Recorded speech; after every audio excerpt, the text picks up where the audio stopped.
Aujourd'hui, la thématique, c'est le corps est un temple. Comment l'honorer, comment en prendre soin. Eh bien, on va évoquer tout ça avec Nathalie aujourd'hui.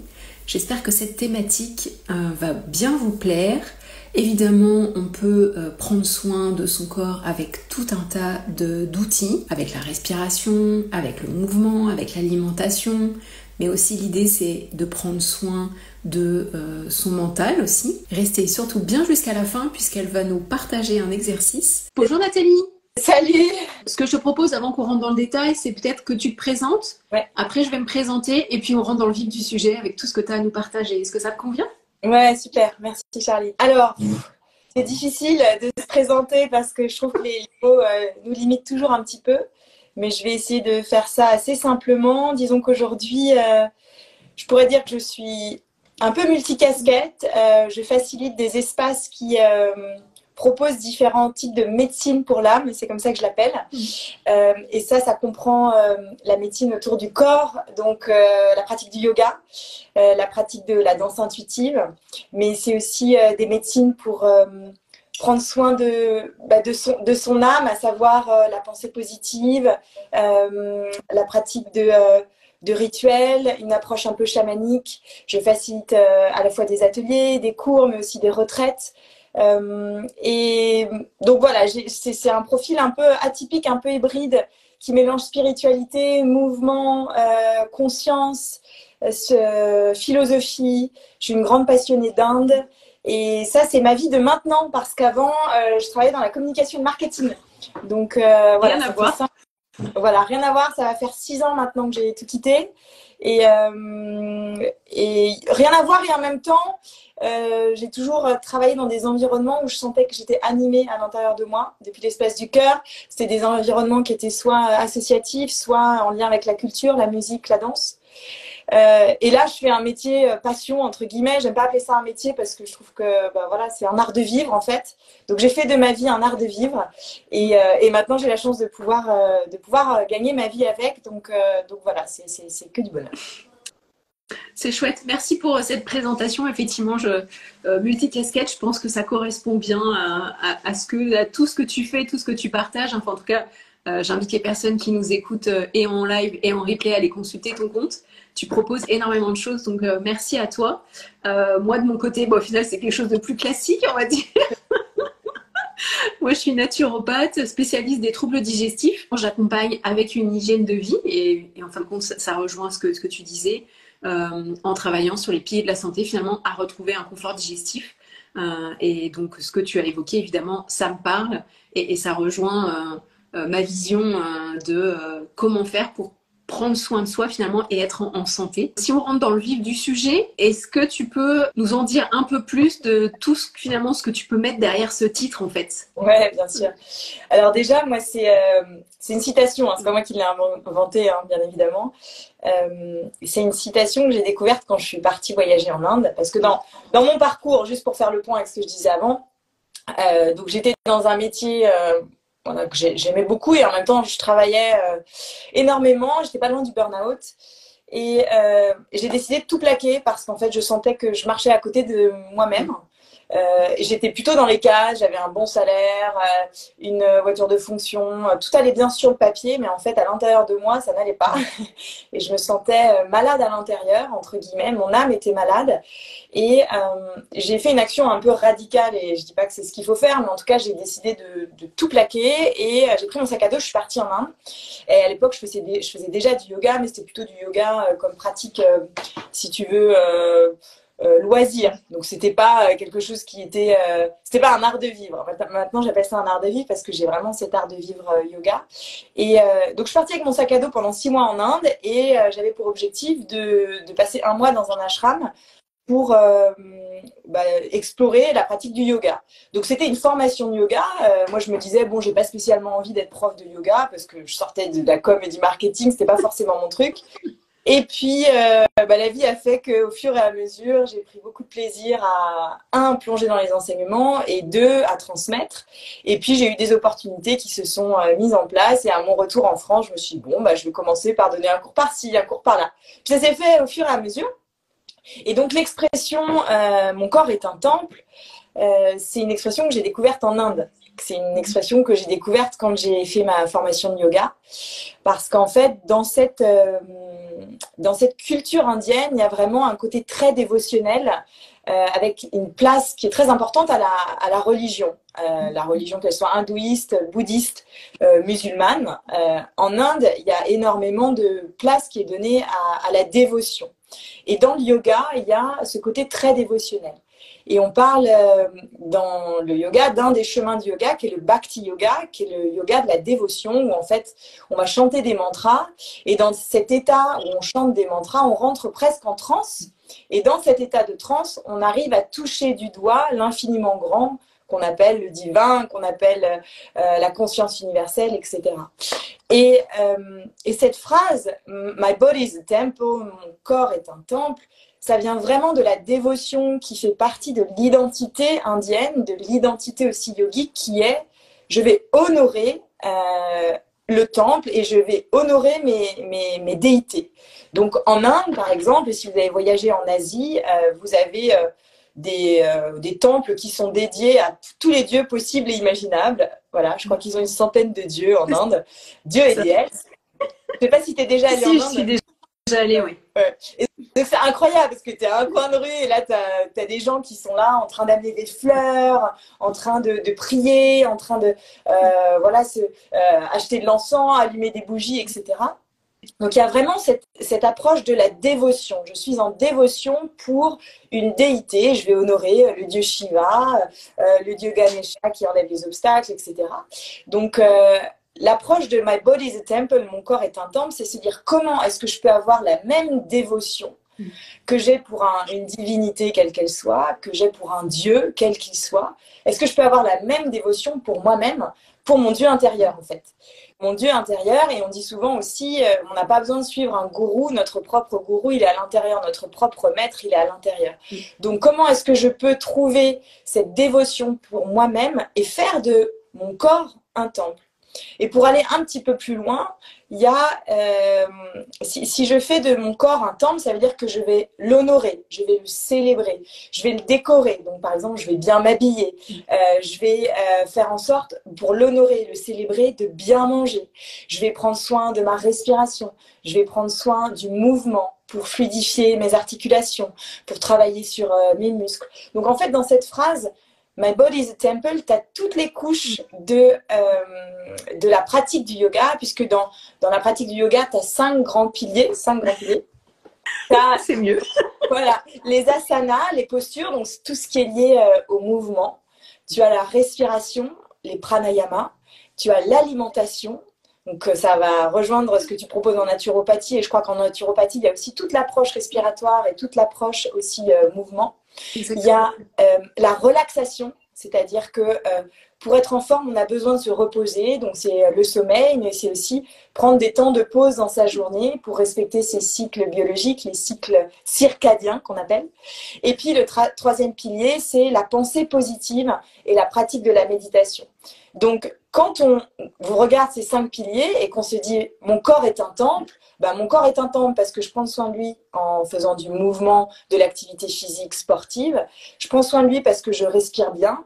Je me connecte aussi aux éléments et donc à l'air, au feu, à la terre, parce que je suis la nature. Et donc, tout commence par l'expérience du souffle. Je suis la nature, je suis l'expérience du souffle. Donc, la bonne respiration. Ensuite, l'alimentation. Donc, une alimentation saine, une alimentation colorée, une alimentation vivante, si possible végétale, végétarienne, pour aussi respecter le pilier de la non-violence dans la pratique du yoga. Je prends soin de ma relaxation et je travaille sur des états de conscience où je vais vraiment me régénérer. Et ensuite, tout ce qui est la découverte de soi-même à travers la méditation, la pratique de concentration, etc. Donc voilà... mon corps est un temple, tu vois, c'est plein de couches en fait. Ça rejoint tout à fait l'approche que je peux avoir en naturopathie. Juste un petit point par rapport à ce que tu as dit sur les protéines végétales. C'est compliqué à digérer quand on a des troubles digestifs. Et donc quand on a des troubles digestifs, on se tourne plutôt vers une alimentation, à un moment donné, en tout cas, plutôt animale pour permettre au corps de se régénérer. Okay. Très bien. Bah, je ne suis pas spécialiste, donc encore une fois, voilà. Non, mais il n'y a pas de souci. Mais en tout cas, par rapport à ce que tu dis, évidemment, tout ce que tu mets dans mon corps, derrière mon corps est un temple, c'est exactement ça. En fin de compte, on a besoin d'être bien, on a besoin de bouger, on a besoin de bien s'alimenter, de bien dormir aussi. Et puis la gestion des émotions et d'être à l'instant présent, c'est quelque chose d'hyper important avec l'observation aussi. C'est marrant que tu parles des émotions parce qu'il y a quelques jours, j'écoutais un podcast et en introduction du podcast, il y avait une petite bande-annonce et la personne parlait de la digestion émotionnelle. Et je me suis dit, il faut que je me rappelle de cette phrase pour en parler avec Charline parce qu'en fait, c'est pas forcément quelque chose dont on a conscience. Il y a un livre qui s'appelle, je crois, Ce ventre, mon deuxième cerveau. Et en fait, on va parler justement chakras. Donc, les chakras, c'est des centres énergétiques. Pour les personnes qui ne connaissent pas, c'est là où se rencontrent des méridiens dans notre corps. Et les chakras sont placés le long de notre colonne vertébrale. On en a 7 principaux dans notre corps. Le premier chakra, il est à la base de la colonne vertébrale, au niveau du coccyx, et c'est lié à l'ancrage, à l'enracinement, à tout ce qui est la sécurité, se sentir bien dans la vie parce que j'ai une maison, j'ai de quoi subvenir à mes besoins, je gagne suffisamment d'argent, etc., etc. Le deuxième chakra, c'est celui qui se place dans le bas du ventre, et c'est là où se placent les émotions. C'est-à-dire que c'est la partie sensible, sensitive de l'être humain. Et en fait, dans ce deuxième chakra, il y a comme une cuvette, si tu veux. Dans le dessin, c'est comme une demi-lune, comme ça. Parce qu'ici, on imagine que on a notre bassin. Et notre bassin, en fait, c'est comme une cuvette qui va recevoir nos organes. Tu vois, qui va recevoir nos organes. Et c'est le berceau, on appelle ça le berceau, notamment de nos émotions. Et c'est là où se passe toute la digestion. Et au-dessus, on a le troisième chakra, et je vais m'arrêter là pour les chakras parce que sinon ça va être trop long. Au-dessus, on a le troisième chakra qui est ici au niveau un peu en dessous du plexus solaire, qui est le feu digestif. Le feu digestif, c'est ça qui nous permet de nous mettre en mouvement, et c'est ça qui nous permet en Ayurveda, qui est la sœur de la médecine sœur du yoga, en Ayurveda, on appelle ça Agni. Agni, c'est le feu digestif. Donc ces 2 chakras, le deuxième et le troisième chakra, c'est là où on va travailler sur nos émotions et sur notre pouvoir de mise en action. Donc c'est vrai que du coup, la digestion émotionnelle, c'est sûr que là, on ne digère pas des aliments et en même temps, on digère nos émotions à cet endroit-là. C'est là où on digère nos aliments, mais c'est aussi là où on va digérer nos émotions. Donc tout ça est lié. Et si, je ne sais pas si tu as déjà fait l'expérience, mais si tu manges un jour où tu es super triste, en fait, tu ne vas pas très bien digérer parce que la façon dont tu vas te nourrir à ce moment-là va être imbibée par ton émotion et ça va peut-être entraîner des troubles digestifs. Et je serais curieuse d'avoir du coup ta perspective là-dessus. Mais c'est exactement ça en fin de compte. Si tu veux, tu peux avoir finalement une assiette qui soit la plus digeste possible. Si tu as une émotion, là tu parles de la tristesse, mais ça peut être la peur, ça peut être tout un tas d'émotions. Eh bien, si au moment où tu passes à table, cette émotion elle est vraiment très présente, ça vient perturber le processus digestif en fait. Donc ça rejoint exactement ce que tu dis. L'idée, c'est de réussir en fin de compte à rééquilibrer ses émotions. Notamment, par exemple, une bonne pratique, ça peut être de respirer avant de passer à table, si tu veux, tellement pour s'apaiser, pour ralentir le rythme cardiaque et pour se mettre dans de bonnes dispositions pour pouvoir bien digérer. Parce que si tu es en colère, par exemple, ta digestion peut pas bien se passer, en fait, puisque tout est imprégné de cette colère et donc ça fonctionne pas bien. Donc c'est exactement ce que tu dis. Et ce qui est rigolo, c'est que pareil, quand j'étais en Inde, on est allé dans un resto un jour avec mon prof de yoga et il dit « Oh là là, le cuisinier, il devait être en colère quand il a préparé à manger. » Et en fait, moi, j'avais pas à l'époque cette sensibilité pour me dire « Ah bon, pourquoi, qu'est-ce qu'il a ce repas ?» Et en fait, si toi, en tant que cuisinier, tu cuisines pour ta famille, par exemple, et que tu vas cuisiner alors qu'en fait, tu es super en colère, c'est pareil, ton énergie va infuser la préparation de ton repas. Et les gens qui sont sensibles pourront peut-être le sentir, d'autres non. Mais en tout cas, c'est un peu ce qui se passe dans les mondes subtils qui n'est pas toujours évident à comprendre pour nous qui habitons dans des sociétés ultra cartésiennes. Mais en fait, qu'est-ce qui se passe dans le subtil? Et le corps émotionnel, en yoga, on parle du corps émotionnel, c'est lié à tout ce qui est énergie. C'est des choses qui sont à l'intérieur de nous. Et en anglais, énergie, c'est emotion, energy in motion. C'est l'énergie en mouvement. Donc, l'émotion, si on la coince, si elle reste bloquée, par exemple, quelque chose qu'on n'a pas digéré, pas physiquement, mais quand on dit oh, j'ai pas digéré ce truc, quand on parle par exemple d'une expérience ou un collègue qui nous a mal parlé, j'ai pas digéré ce qu'il m'a dit. Pourquoi est-ce qu'on dit ça? Parce qu'en fait, c'est que l'émotion, elle reste à cet endroit-là, elle reste au niveau du ventre. Et donc, du coup, si on prend pas soin de ça, si on met pas ça en mouvement, energy in motion, emotion, et ben l'émotion, elle va s'accumuler au fur et à mesure, on va développer des troubles, des problématiques, etc. Oui, exactement. Et c'est exactement ça. Et là, tu vois, il y a quelqu'un qui vient mettre un commentaire et qui dit effectivement quand elle a eu sa fille, elle a perdu sa mère et elle a eu du mal à digérer tout ce qu'elle mangeait pendant un an. Et là, tu vois, elle dit, elle vient de faire le lien en fin de compte. Ouais. Et effectivement, ça marque les cellules. Et c'est vrai que l'énergie que l'on y met, c'est hyper important. Si au moment de passer à table, tu dis, oh là là, ça va pas bien se passer, genre du mal à digérer, tu vois, parce que je suis fatiguée, parce que, c'est sûr, si tu te mets dans cette énergie, il y a toutes les chances pour que la digestion, elle se passe pas bien et que derrière, tu aies des problématiques et que tu aies un inconfort au niveau de la digestion. Alors que finalement, si tu mets dans ton assiette quelque chose qui est pas forcément une assiette hyper digeste, et tu te dis ça va bien se passer, j'ai fait tout ce qu'il fallait pour bien digérer, parce que j'ai respiré, puis parce que je vais profiter du moment, tu vois, du coup, tu as toutes les chances à ce moment-là que ta digestion, elle se passe bien, en fait. Ouais. Donc, l'énergie et l'intention qu'on met dans les choses ont beaucoup d'importance. Et c'est valable pour tout, hein. C'est valable pour tout, pour les projets, pour tout. Et je voulais rebondir sur ce que tu disais, sur la notion de plaisir. Je trouve ça très, très important de garder la notion de plaisir parce qu'en fait, moi, je sais que dans mon chemin, justement, dans la quête de l'exploration du yoga, etc., j'ai eu un moment de ma vie où j'avais une approche un peu ascétique, tu sais, c'est quand t'es un peu... t'es tellement dédié à ta pratique que tu vas être dans le renoncement de plein de choses.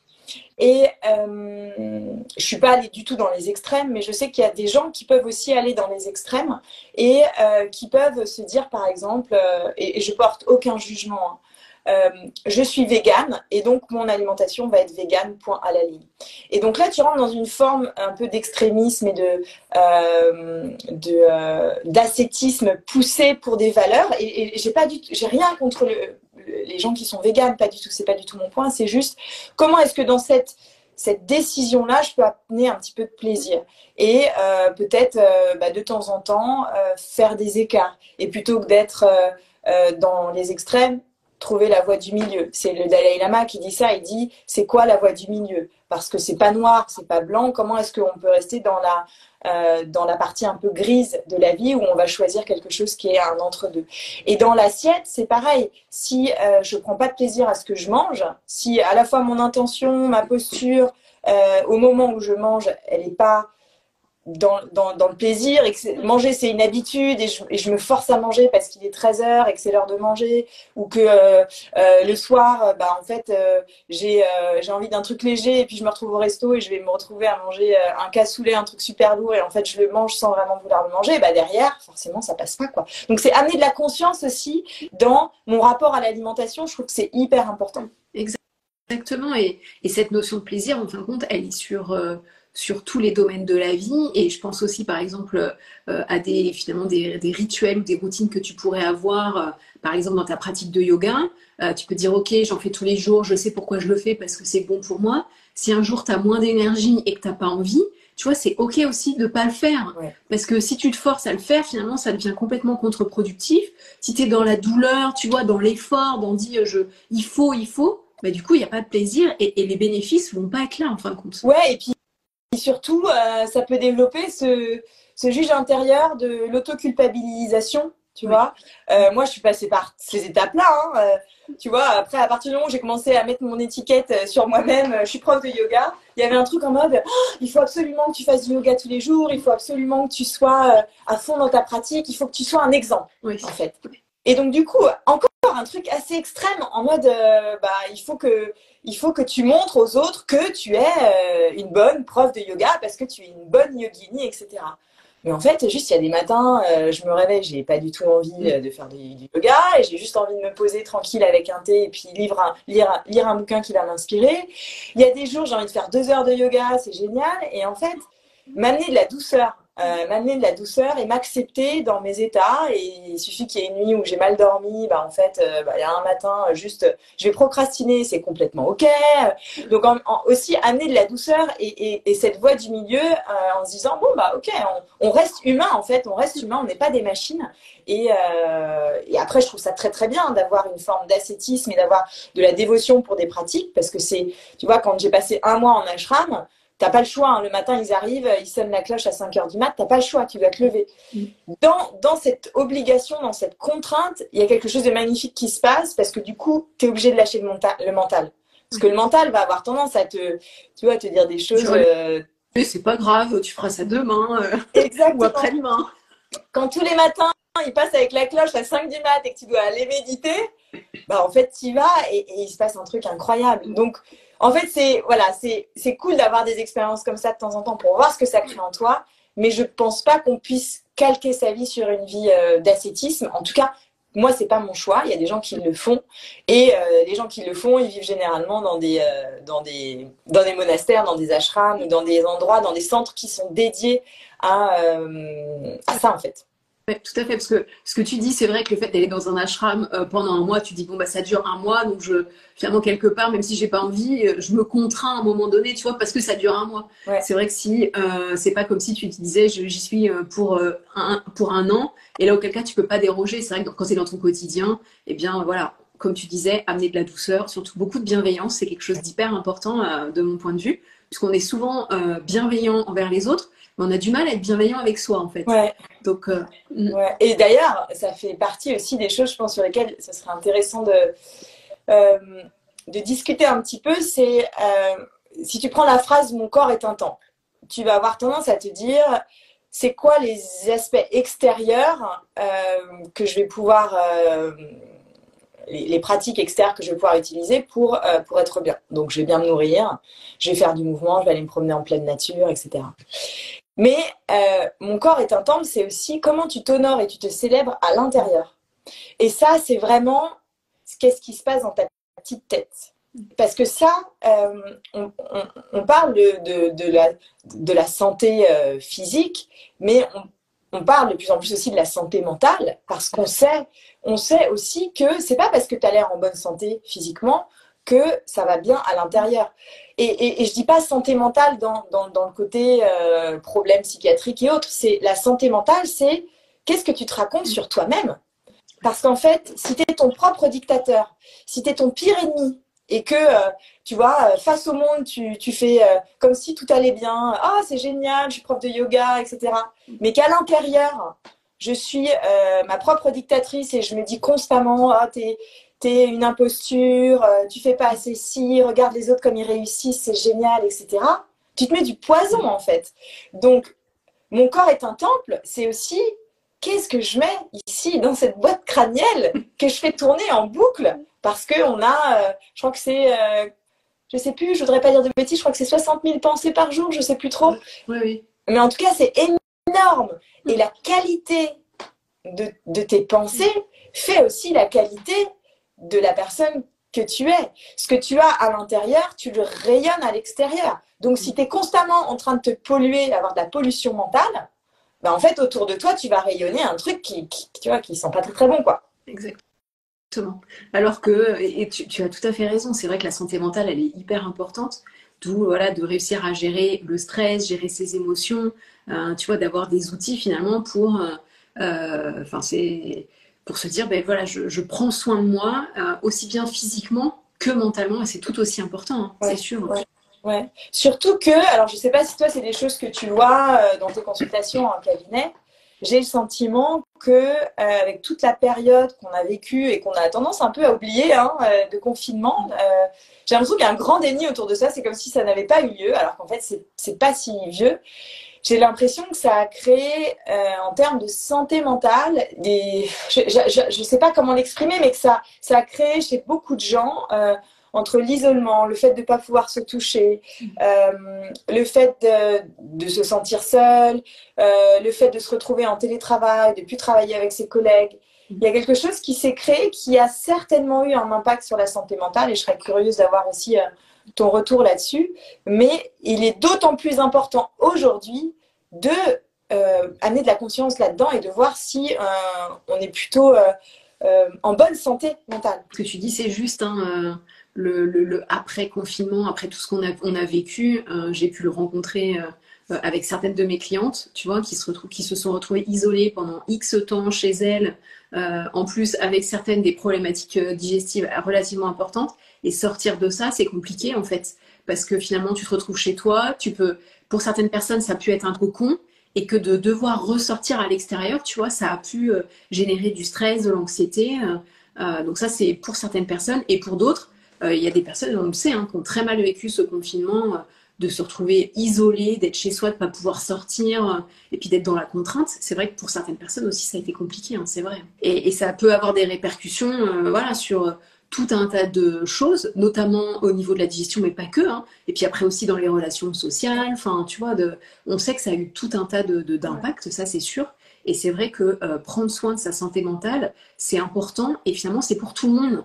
Parce que c'est vrai que tu as parlé, il y a des personnes, effectivement, qui peuvent avoir des problèmes psychiatriques ou autres, mais on parle même pas de ça, en fait. On parle de toute personne, comme tu le disais, et on a tous besoin comme tu disais, de savoir qu'est-ce qu'on se raconte. Et justement, je reviens à ce mot bienveillance. Pour moi, c'est quelque chose d'hyper important.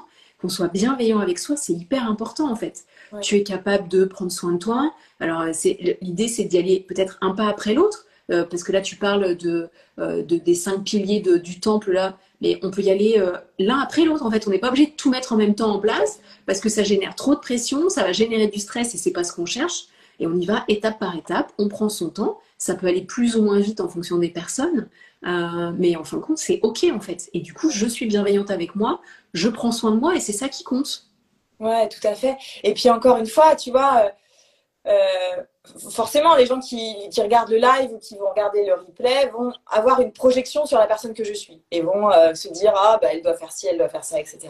C'est tout de suite le petit vélo là qui est activé et qui commence à projeter des choses sur l'autre, la personne qui est en face de toi. Moi, en fait, j'ai fait ce choix qui est je dédie une grande partie de mon quotidien à ces pratiques. Donc, c'est facile, entre guillemets, pour moi de vous déverser tout ça, tout mon savoir, etc. Mais je n'ai pas envie d'être dans cette posture de la sachante parce que c'est pas ça, en fait. Je sais ce que c'est que de travailler dans un bureau 5 jours sur 7. Je sais ce que c'est de faire des horaires à n'en plus finir. Je sais ce que c'est d'être proche du burn-out, etc. Et dans ces moments-là, t'as pas le temps de faire 2 heures de pratique tous les jours, en fait. C'est impossible. Donc, bienveillance, douceur avec soi-même. Si tu as le temps d'aller faire un cours de yoga, de qigong, je ne sais quoi, un breathwork, de la danse, du chant, 1 à 2 fois par semaine, et que c'est ton espace, ton cocon pour prendre soin de toi, pour honorer ton corps comme si c'était un temple. Parce que tu vois, moi, quand je vais beaucoup danser. Quand je vais danser, je fais de la danse libre, danse intuitive, danse extatique, etc. Quand je vais danser, j'ai l'impression d'honorer mon corps parce que je suis en pleine présence dans le mouvement et je suis là et je danse. Et je dis, vas-y, c'est cadeau en fait. On danse ensemble, c'est cadeau. Et en plus, dans la danse, tu peux danser avec tes émotions, il y a plein de choses qui se passent. Mais voilà, moi, je ne veux pas être dans cette posture de sachante parce que pour moi, c'est facile de passer 2 heures à méditer, respirer, pratiquer du yoga tous les matins. C'est plutôt, OK, bah, petit à petit, pas à pas, je commence par 5 minutes par jour où je prends soin de moi. 5 minutes. C'est peut-être 5 minutes de moins à scroller sur les réseaux sociaux. Et pendant 5 minutes, vous faites une petite respiration. Il y a plein de respirations sur les réseaux sociaux. Hop, la respiration alternée, droite, gauche, 5 minutes. Et puis le lendemain, c'est pas 5 minutes, c'est 10 minutes. Et puis le jour d'après, c'est peut-être 10 minutes de méditation. Et en fait, petit à petit, ça rentre dans nos routines. Il nous faut 21 jours entre 21 et 40 jours pour changer une habitude. Donc en fait, c'est juste se faire des petits défis personnels pour prendre soin de soi. C'est fou parce que, enfin, je sais pas ce que tu en penses, mais et moi, je suis la première à m'observer.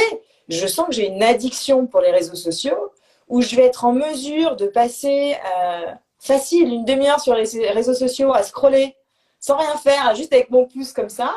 Alors qu'en fait, c'est une demi-heure que je pourrais prendre pour aller marcher en pleine nature ou pour respirer. Donc, c'est aussi, on a toujours le choix. On a cette posture où on dit, j'ai pas le temps. Ah ouais, j'ai un gros poste, je travaille, ou alors j'ai des enfants. Oui, ouais, super. Mais en fait, si tu as une demi-heure pour scroller sur les réseaux sociaux, tu as une demi-heure pour prendre soin de toi tous les jours. Donc voilà, c'est juste ramener ça un petit peu en perspective. On a toujours le choix de prendre soin de soi et d'honorer notre corps, d'honorer notre santé mentale. Exactement, et c'est l'intention aussi, parce que on peut se dire, bah oui, c'est vrai que j'ai des journées ultra chargées, j'ai pas le temps, mais peut-être que tu as juste 5 minutes et dire, bah tiens, j'ai 5 minutes pour prendre soin de moi, et ça c'est important. Et c'est vrai que c'est quelque chose que je peux observer régulièrement avec certaines de mes clientes qui me disent, ah non, mais quand par exemple, je parle de la respiration, ah non, mais moi j'ai pas le temps. Mais essayez en fait de. Puis finalement, tu vois, quand on se revoit, ils me disent, ah mais si, mais en fin de compte, j'ai réussi à mettre ça en place et c'est possible. Et là, tu vois, par rapport à ce que tu disais, on passe beaucoup de temps sur les réseaux sociaux. Globalement, en fin de compte, dans une journée, on dort 8 heures, on travaille pendant 8 heures et il reste 8 heures en fait. Et qu'est-ce qu'on fait de ces 8 heures? Tu vois? Ouais. Et finalement, 8 heures, c'est beaucoup. Alors, effectivement, on se douche, enfin, on se lave, on mange. Mais quand tu enlèves tout ça sur ces 8 heures, qu'est-ce que je fais de ce Ouais. temps? Ça se trouve, ben, effectivement, les personnes qui nous écoutent, peut-être qu'on passe, je sais pas, 1 heure à scroller sur les réseaux sociaux. Et finalement, ce temps-là, eh bien, on pourrait faire autre chose et y mettre de la conscience, de dire, tiens, avec douceur, je prends soin de moi, je fais une respiration, une méditation. Mais c'est vrai que quand tu as des chiffres comme ça, tu vois, ça peut permettre parfois d'avoir un déclic et de se dire, bah, finalement, si c'est possible que je prenne un petit peu de temps, toi, c'est ce que tu disais, tu peux prendre plus de temps parce que c'est du temps que tu t'accordes. Quelqu'un qui travaille, qui a une vie active avec des enfants, qui a l'impression de se sentir submergé, en fait, c'est possible de réussir à trouver 5-10 minutes par jour, en fait. Ouais, bien sûr. Et puis, moi, j'ai fait comment ça s'appelle? Un programme qui s'appelle MBSR, je ne sais pas si tu connais.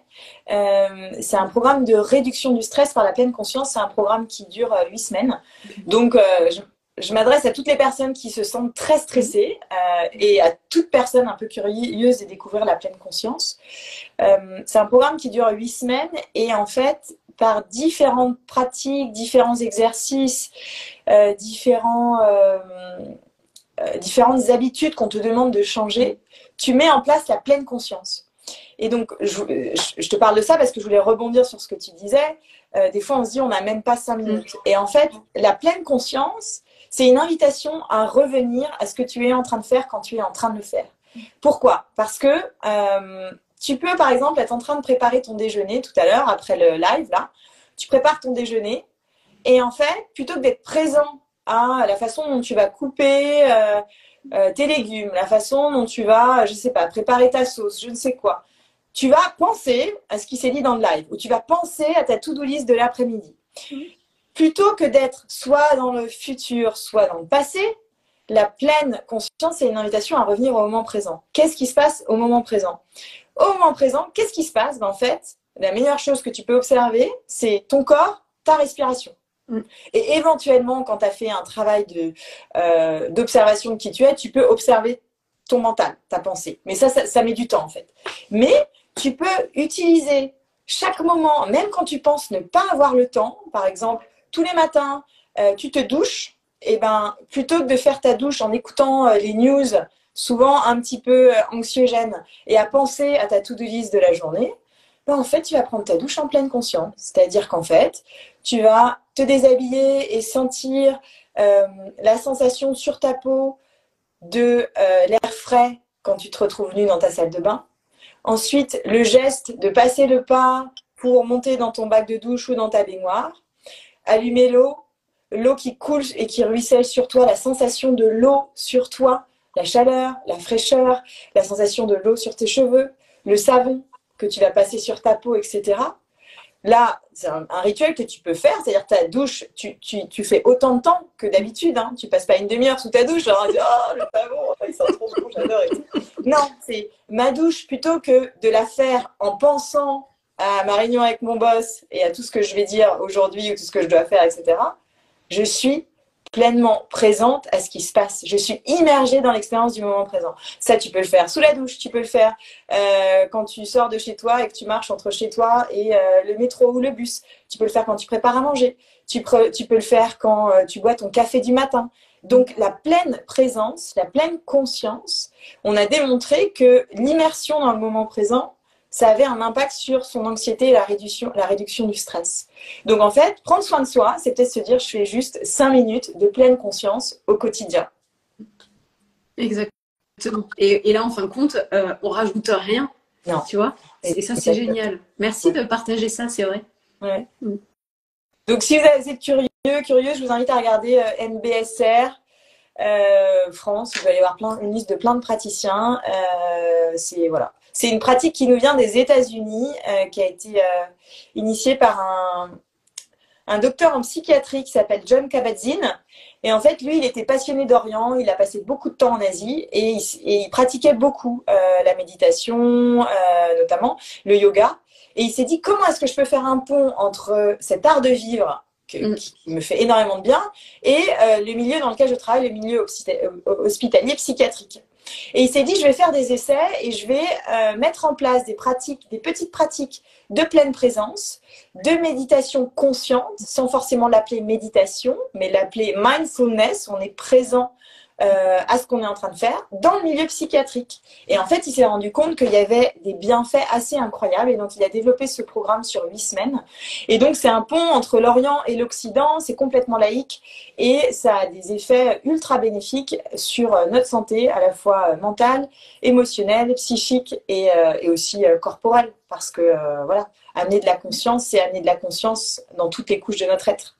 Ouais. Ah, c'est super. Bah écoute, merci pour le partage. Je connaissais effectivement pas cet outil. Est-ce que c'est quelque chose que tu pratiques dans ton quotidien? La pleine conscience, ouais.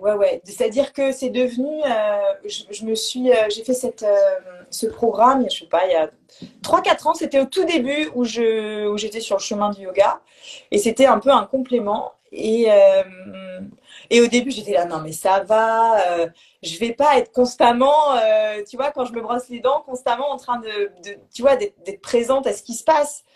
Et donc j'avais un côté un peu, tu vois, où j'étais un peu en résistance en me disant non mais c'est bon, je suis pas une moniale ou un moine, je vais pas passer mon temps à être entièrement présente à ce que je fais.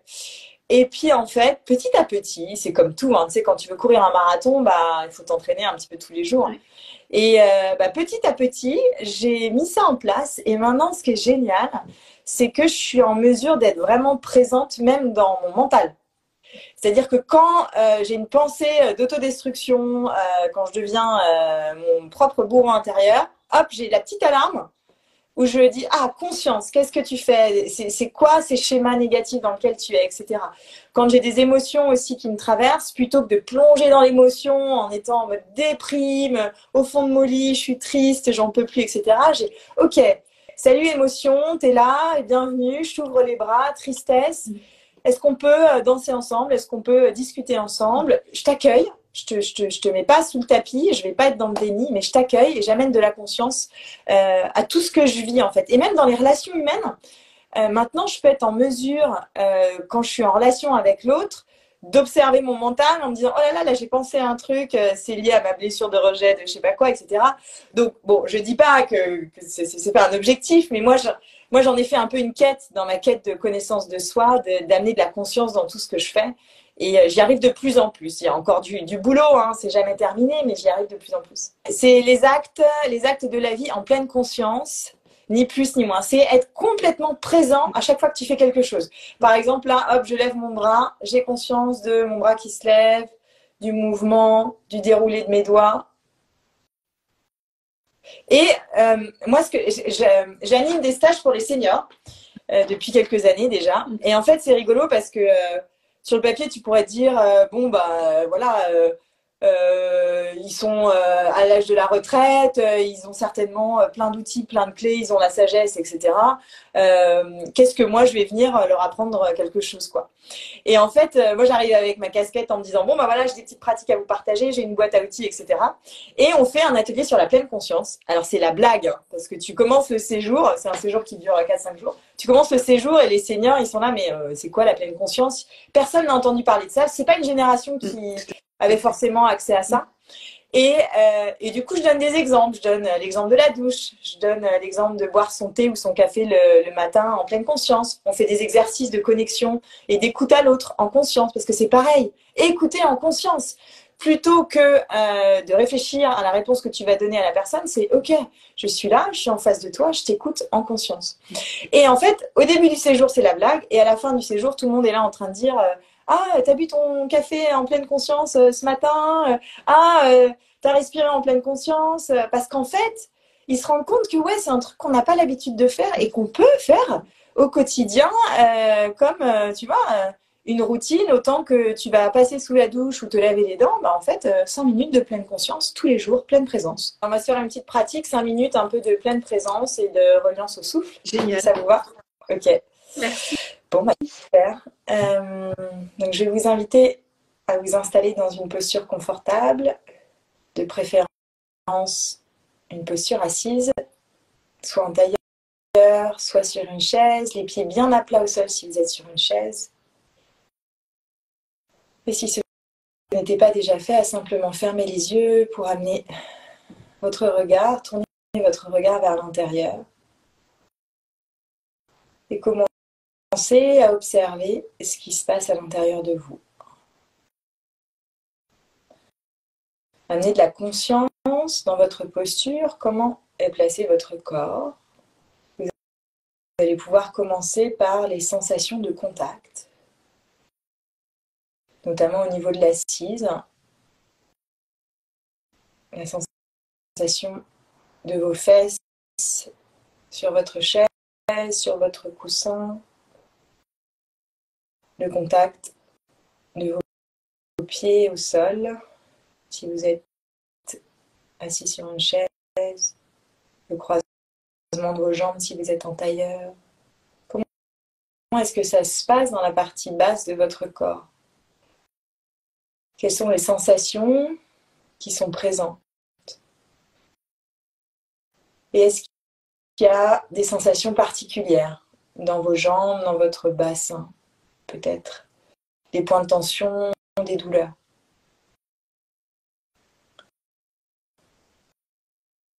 Puis maintenant, amenez de la présence, de la conscience dans votre verticalité, la posture du dos, l'alignement. Et je vais vous inviter à vous redresser.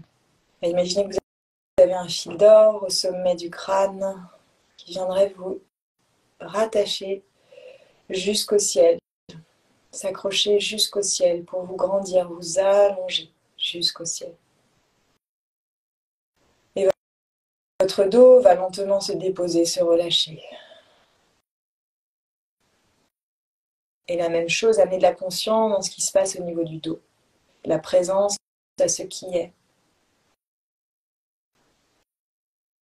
Et continuer la visite de notre corps en amenant de la conscience au niveau des épaules, l'épaule droite et l'épaule gauche. Et puis descendre le long de vos deux bras, sentir les sensations dans les deux bras et laisser vos bras se déposer, se relâcher, se détendre. De la conscience dans vos mains, dans vos paumes de main, le contact de vos paumes de main, peut-être avec vos cuisses ou vos genoux. Le toucher de vos doigts, peut-être vos doigts qui se touchent ensemble ou qui sont posés de chaque côté. Vos mains et vos doigts détendus, relâchés, en pleine présence. Qu'est-ce qui se passe à cet endroit-là? Et puis on continue notre scan corporel, notre visite intérieure, en plaçant de la conscience dans le bas du ventre. Qu'est-ce qu'il y a ici? Et observez-vous à ne pas sortir la casquette du juge intérieur, à simplement être observateur, observatrice, à observer ce qui est présent. Le bas-ventre, puis tout le ventre. Si vous le souhaitez, vous pouvez placer une paume de main sur votre ventre et amener de la conscience à cet endroit pour observer comment vous respirez. Est-ce que vous sentez les mouvements de votre ventre qui se gonflent et se dégonflent?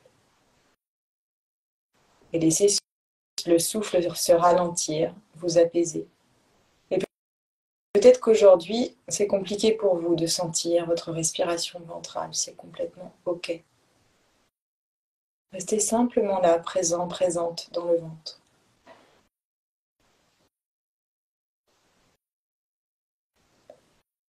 Puis cette main circule et vient se placer maintenant au centre de la poitrine. Et amenez de la conscience à cet endroit. Comment est-ce que vous respirez? Est-ce que c'est plus fluide, plus ample que dans le ventre? Est-ce que vous êtes en mesure de sentir les battements de votre cœur? Et on va rester quelques instants ici.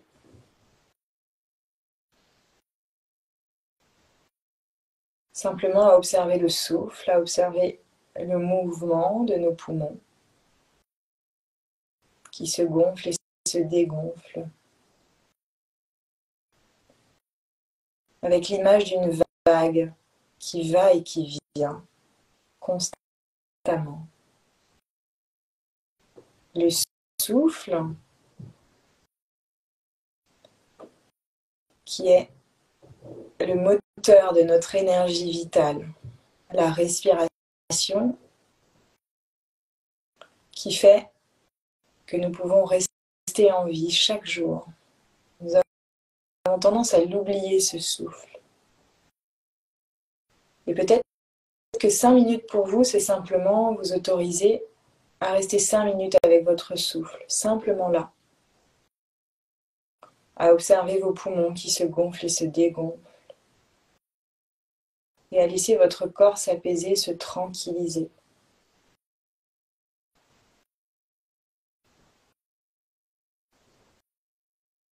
Et à cet endroit, dans l'espace du cœur, dans la chambre du cœur, répétez cette affirmation. Mon corps est un temple. Vous pouvez le répéter mentalement. Je l'honore et je le célèbre chaque jour. Mon corps est un temple. Je l'honore et je le célèbre chaque jour. Une dernière fois, et quand vous répétez cette affirmation, vivez l'émotion qui est rattachée à cette notion de prendre soin de vous. Mon corps est un temple. Comment ça résonne en vous ces mots? Qu'est-ce que vous pourriez mettre en place pour vraiment honorer et célébrer votre corps? Quelle petite action vous pourriez faire juste après ce live pour honorer et célébrer votre corps, votre temple? Et puis lentement, relâchez la paume de main qui était placée sur le cœur pour continuer et terminer votre visite. La visite de votre maison intérieure en amenant de la conscience au niveau de la tête. La conscience à l'arrière de la tête, le cou, l'arrière du crâne, le sommet de la boîte crânienne, le contact de vos cheveux sur votre peau, sur votre visage, tous les muscles de votre visage et amener de la conscience ici pour détendre tous les petits muscles de votre visage, détendre votre bouche, desserrer la mâchoire. Relâchez la peau autour des yeux, relâchez les sourcils. Et ici, amenez de la conscience au bout du nez pour observer le souffle à cet endroit. La conscience de votre respiration ici. J'inspire, la sensation de l'air qui rentre, les chatouilles au niveau des narines. J'expire, la sensation de l'air qui ressort. Et sans forcer la respiration, simplement être immergé dans l'expérience du souffle. Et en observant maintenant le bout du nez, les poumons et le ventre en même temps. Connecté en pleine présence à ce souffle. Un souffle conscient, un souffle présent. Encore quelques respirations ici en silence.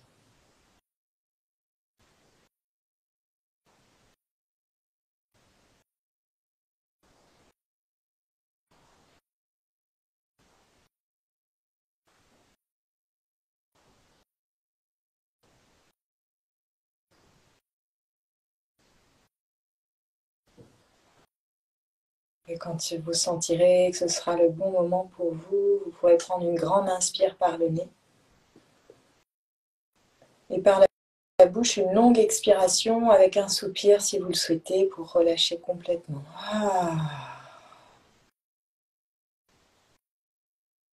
Et vous pourrez commencer à ramener du mouvement dans vos doigts, vos mains, vos articulations. Placez vos paumes de main ensemble. Frottez vos paumes de main ensemble pour apporter de la chaleur.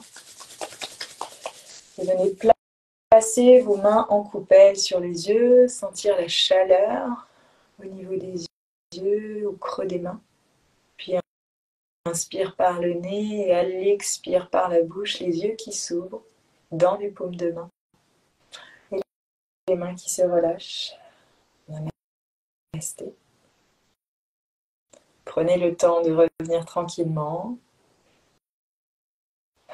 d'accueillir les bienfaits de la pratique. Là, on a fait quoi, 5-6 minutes de pleine présence, présence au corps. Donc le scan corporel, ça c'est une pratique qui est souvent utilisée en yoga, qu'on fait en fin de cours. On appelle ça Shavasana.